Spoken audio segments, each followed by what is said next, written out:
Ratnagiri today, रत्नागिरीकरांचा बुलंद आवाज।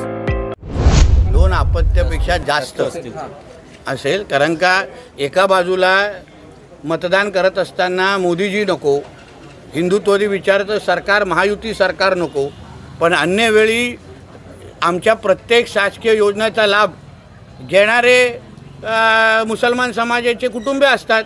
मग तुम्हाला अगर तुमचा धर्मच महत्त्वाचा असेल, मग तुम्ही लाभ कशाला घेता? आणि मुख्यमंत्री लाडली बहीण योजनेमध्ये जे लाभार्थीची यादी आहे त्याच्यात बघितलं, त्याच्यामध्ये जास्त लाभार्थी हे त्याच संख्येचे दिसत आहेत।